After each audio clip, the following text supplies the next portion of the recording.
I don't normally care about the proper order where you start with the furthest thing in the back and you move forward. Oh, I'm being controversial now. Maybe I should stop talking.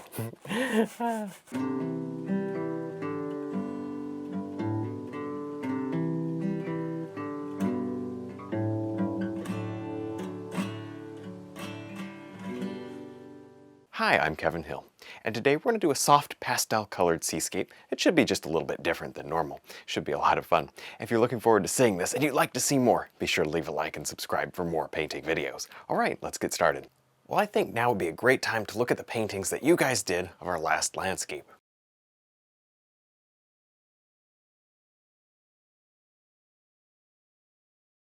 I'd love to see your version of the painting that we're doing today, so definitely use the hashtag on the screen, share it with me, and I'll do my best to put as many of them as I can into the next video. Now I'm dropping in kind of actually very pretty little cloud area, I think. I hope. Nope, it turns out okay. Here's my color.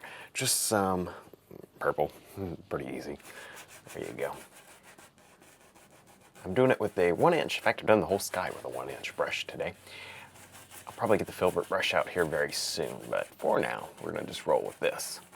Now, here's the thing, right up in here, see I left a little gap? There's my sun right there. I left a little gap, and I want to grab a more pink color, I guess? Something different. I don't know. There. Oh, I didn't change the color much. Come on now. There we go. Just something different, like this. Okay, we can work with that. Let's go right over there. So that sun is just going to peek out and kind of actually burn through some of that cloud like that. It'd be really nice. Let that kind of have a nice different color along the top, a brighter color that I think will really work. It's better than just coming across with that dark purple. That way you got the dark purple shadow and then kind of got a little backlit highlight sort of a thing going on. All done very quickly here with the 1-inch brush.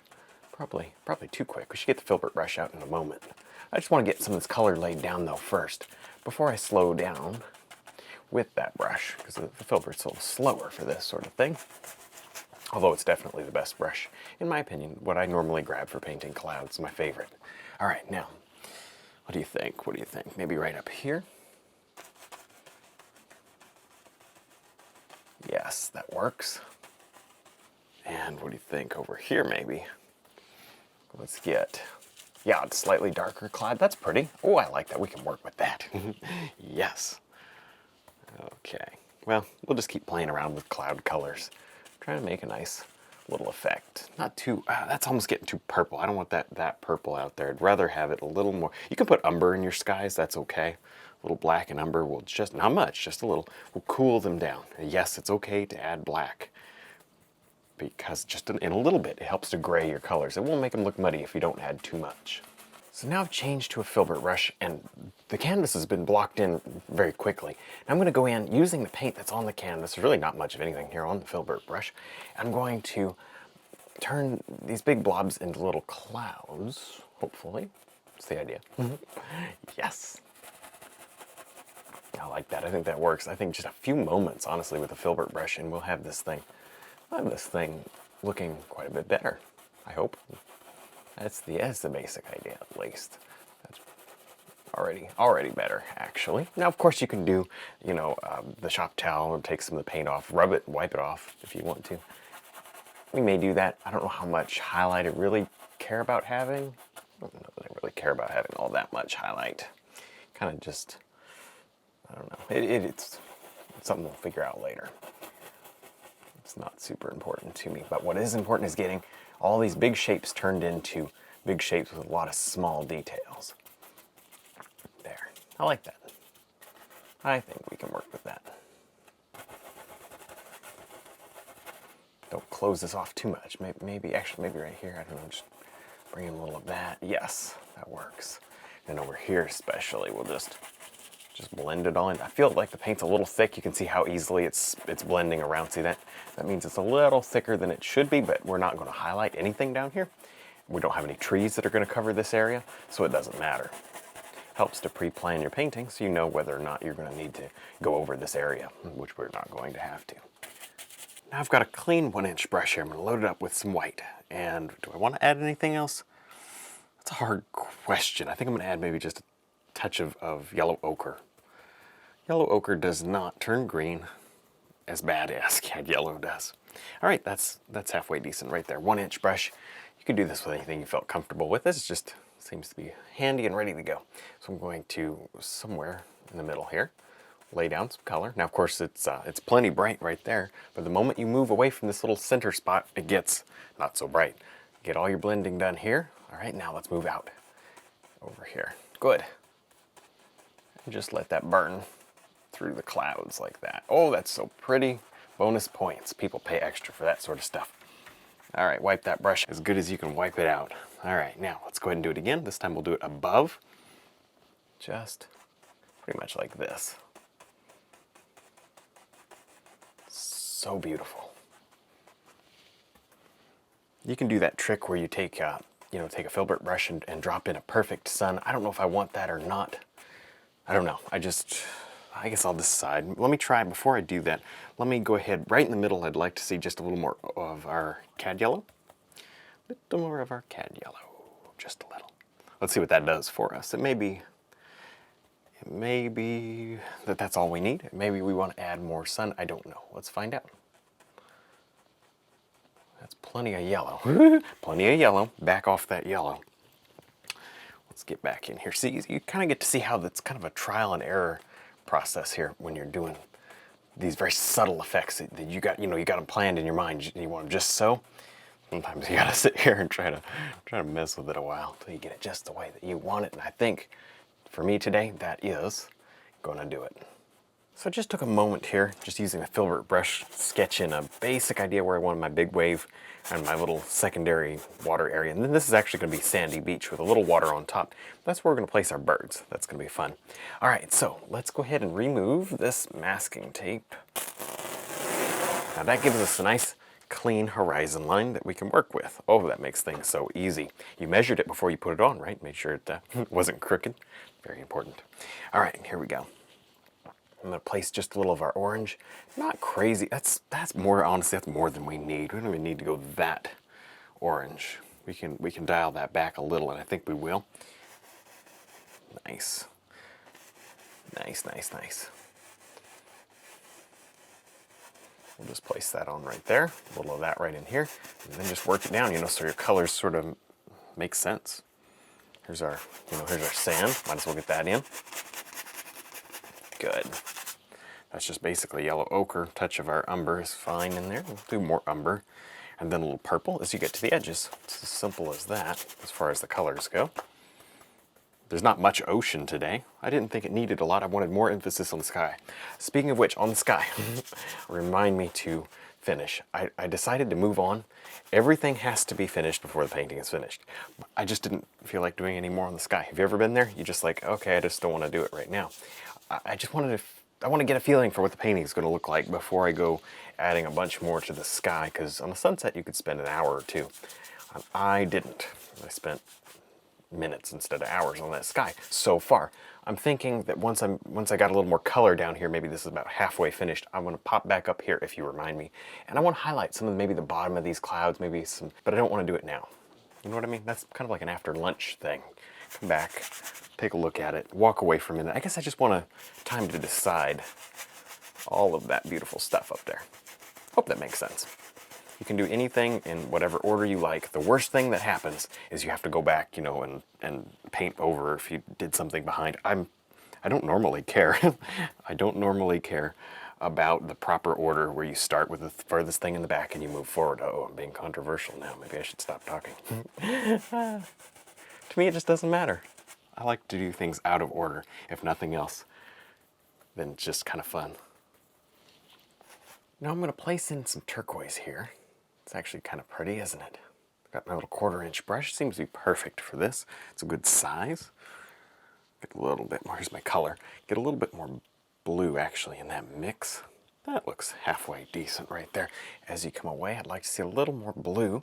We can do these colors that have a little more blue in them, because there's actually more blue than yellow in this.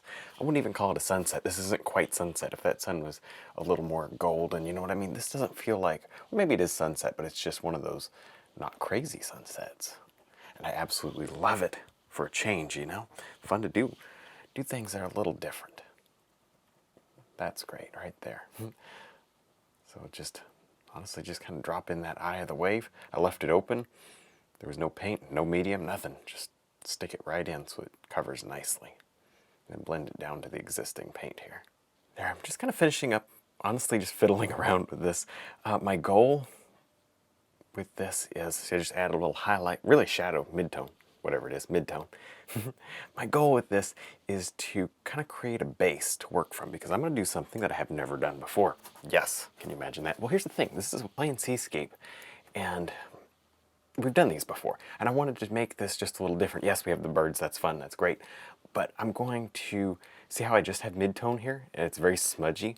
I'm going to rely solely on using the splatter technique, which is very, very typical. I actually think it's pretty widely used for creating like splash and rock texture. We're going to use that as the highlight entirely, see if it works. Never tried this before for the highlight. I've always added just little bits at the end. This will be fun if it goes well. All right, I'm going to set my palette down. I've loaded up my brush. I got my filbert brush. This has got a lot of thin oil in it. See that? And I've got my palette knife. This is because I don't like to use my finger. Some people use their the toothbrush or something and a finger. I'm not into that. So we'll just simply, let me go this way I normally do it. We'll simply highlight. Now, the danger in this is you can create mud if you touch any of this again. So kind of what you see is what you get. Don't mess with it much. But I don't care, because I got, this is finished enough for my taste. Go slowly, go small, and build that highlight up slowly, but you'll see that it just creates that detail that's hard to achieve any other way. Well, I like that, but treat this like a highlight. Don't treat it like a final, just little thing to do at the end. For instance, our light's coming across, we know it's catching there, maybe it's catching right here. There. I'm literally painting in my highlight, kind of where I would want a highlight to be. It gives that very interesting effect. And again, I've prepared this wave by just making it very misty, just soft. Everything is soft. If you went up in the sky, it trails off like this. Less and less and less and less. See how close I am? See how slow I'm going? All these things make a difference in what kind of splatter you're going to get. We're going to also do splatters down here in the sand as well. We won't do those just yet. Okay, real close to the canvas. Real slow, real small. It's easy to overdo and get them too big, so watch it. This is fun. Look how pretty this is looking. And I just want to create as much detail as I can. Oh, that's nice. If you don't try new things, you're never going to grow. So branch out and do something different. Now with the little 3/4 brush, you could do it with the 1/4. I've just got the 3/4 brush in my hand right this moment.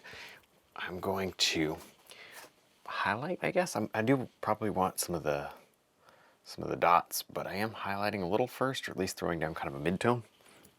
We'll get that done. Let's see here. They did turn out pretty cool, though. I mean, it's a little different. It was fun to experiment. Let's see over here. Kind of get some of this. The hard part about this painting is getting all of these colors to sort of work together. Pastel tones are harder to work with than vivid tones, always. That's just always the way it is.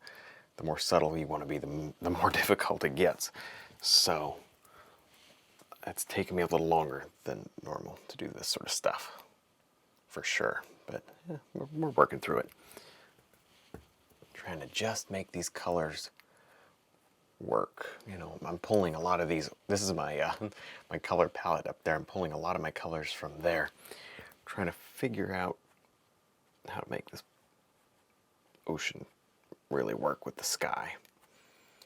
Okay, that's a little bit of a weird spot I was working on. I guess I kind of went too far with it, but let me just show you. See, all I'm doing is I'm just going around here playing around, trying to add these little nuances in here. We don't want to go, we don't want to go crazy at this point. We want to start slowing down and getting some of the more like foamy bits in. like down here, it's time to start working on the foamy bits, but not too purple. I'm trying to gray everything down. This is just way easier said than done. But once you kind of, it's a good one to practice, you know. Once you get going at it, you kind of start to see it come together. Actually, let's do this. Let's bring the ocean further down into the actual sandy area. And this isn't really sand, this is actually just thin water. That's why it's so colorful. It works. Nice. Now it may be worthwhile doing a little more up in here. Maybe just a little splash. You know, just something to break it up right there. That's good. Now I'm back up to the clouds. This is just to kind of finish them up. I left them a little less finished than I normally would, so I'm coming back up and just adding a little bit to them. We planned on this. It's just finally now is the time, right? There, that looks good. Not too much. I don't need to go crazy. It's just enough to add a little highlight, maybe more in this area more than anything else. Just a little. I like the idea of it kind of being misted out. There, not bad. Now I'm going to be repeating a step here. This is the same step we did up on the wave. This time I'm just making little kind of sandy dots, you know, just details. Doesn't really matter what they are. I'm going to try to keep the light ones in the middle and dark ones on the edge. Actually, dark ones everywhere because there'll be some in shadow. And some of these we can actually we can blend them away. You'll find that blending paint that's very, very thin. Of course, I thinned this with a little oil. Blending paint that's thin is very easy. You know what I'm talking about. There. Get just a little more. If you didn't know what I was talking about mud. Mud on the canvas, right? You get that paint thin, oh boy, mud is the next stop. Yes. There, get a lot of this action up here. This is a relatively bland area. And I think we really spice it up a lot with these highlights. See this? Just quite a lot of just impressionistic detail almost, just like detail added with a quick stroke. I don't know, it's kind of cool. Not too much over here. You want to maintain that light more than anything else. There, that looks good. Cool, we'll just pick a darker color. My palette's down here, that's why I keep reaching down. Pick a darker color and move right along. It's okay to have some of these even purple ones here in the sand. They could be rocks or stones. Now to finish this painting out, I'm going to attempt to paint a couple of sandbirds. And now this is not something I do a lot, so if you've got a better way to do it, definitely do it that way. Let's just give this a try. You never know till you try. I don't want them too big. These are very tiny. They're so much fun. I believe these are sandpipers, am I right? I think I'm right, which means I'm probably not. But oh man, I love these birds. My wife loves these birds. I think she likes them more than I do. But I think they're always fun to watch on the beach. Oh yeah. That looks good right there. We'll highlight and everything. This one I think is going down to get some food.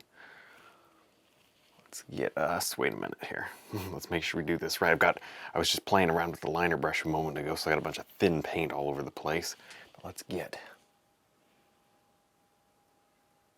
get us the little bottom to the bird. I don't want these things to be like, whoa, you know, they need to be small and realistic in size. Less is more, for sure. I want them to be just a subtle suggestion and nothing more than that, really. But anyway, we'll just play around with them. You know, this is more kind of like just filling in the blank. Get the little feet, actually pretty long feet. Something like that. I don't know, it doesn't need to be perfect necessarily, just do your best. You can see I changed the position of the bird just a little bit. Now I'm highlighting, but I want to show you, look, there's my index finger there. That's a small thing to be dealing with. I'm actually using a detail round with the paint above the bristles. See that? So all you have to do is you just get in here and you just using the paint and no bristle, just touching down, and that's how you can highlight this thing. And yes, it is worth it, because without this, it won't stand out. Just the tiniest little bit right down the legs. All right, well, I think we're done. I had a lot of fun. I hope you did too. Don't forget to check out our website, DVDs, and brush line. Thanks for watching.